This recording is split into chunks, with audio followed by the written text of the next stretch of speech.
The user asks, in Gurbani vichar, I've heard that there are dead souls, ghosts, and angels, etc. around that we cannot see with our eyes. Is this true? Do ghosts harm us? Also, I'm really scared at nights. What if I see someone visibly? Would they harm me? Can you please explain in detail what this is all about? Well, this is about fear. It's the topic we just talked about before. There are many things in all of the three worlds, right? In the heavens, in the physical world, and in the underworld.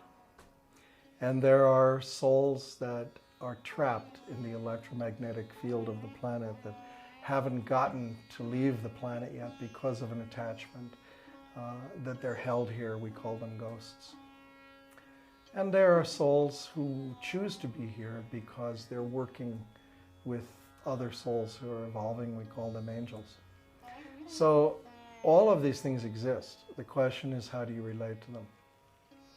It brings up the issue of evil. I remember once when I was living at my parents-in-law's house, and we would get up in the morning and do our sadhana together, my wife and myself.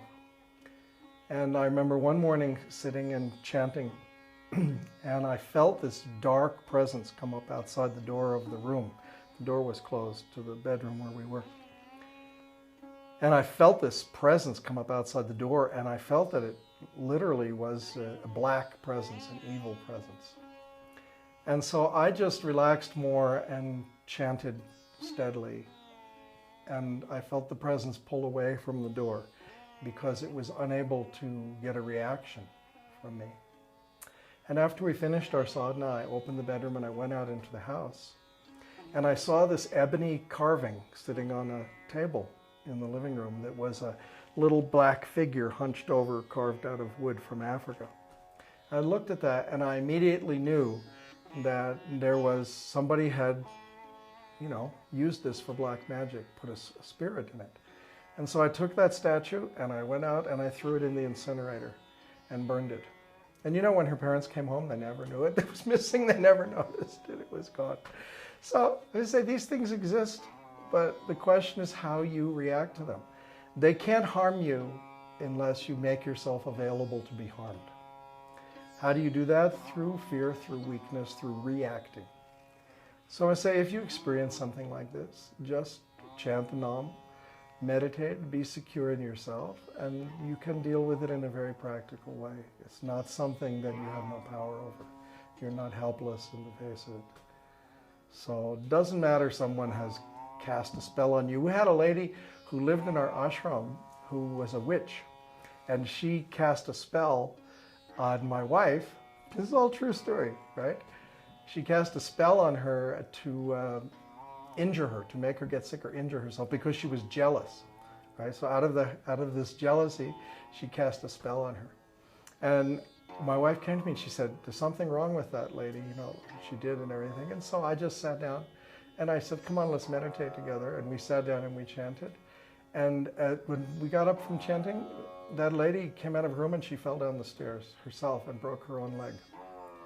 So I'm going to say, don't mess with these things because they'll mess with you. That's number one. And number two, don't ever be afraid of these things because they have no power over you unless you let them. Yeah, I always remember walking home from school. I must have been in first grade. And whenever I felt afraid, I would immediately, I must have, maybe I heard this, hum me hum, tum me tum, Vaheguru, I am thine. And for whatever reason, that mantra, it always gave me this security. I felt like whenever I was afraid, immediately I started thinking that and chanting that in my mind, and it gave me this protection. And I think probably for different people, different Gurbani, any Gurbani, if you have some Gurbani that you feel that's a definite help and protection that you can just use at the tip of your tongue. And for Christians, it's the 23rd Psalm, right? Yea, through the valley of the shadow of death I walk, your rod and your staff shall comfort me. Whatever you use, to calm yourself or to bring yourself back, the point is that you shouldn't be reacting to it. So would you say, in terms of souls, as Sikhs, we cremate. and we burn after somebody dies. You burn them rather than burying them.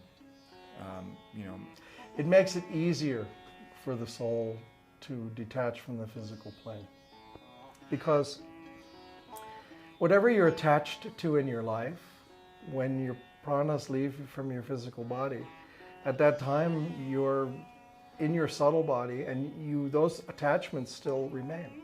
So, you know, if you were a drunkard in your life and your favorite place was to hang out at the corner bar, you know, all of a sudden you're disoriented because you're out of your body, you know, and you've left your body. You go the place you feel comfortable, which is to the corner bar. There are a lot of alcoholic souls that hang out.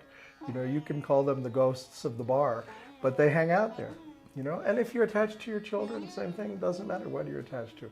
The point is that by the time you have to leave your physical body, at that point, the only thing you should be attached to is going home. And so you, with a feeling of gratitude, you release yourself into that and understand that you've completed your journey with honor and done the work you came here to do. And now it's time to release from the pranas and go. So, yes, there are souls that are trapped. And, you know, for all of those souls who are trapped, you can bless them, pray for them, meditate, and help them to release from the physical plane.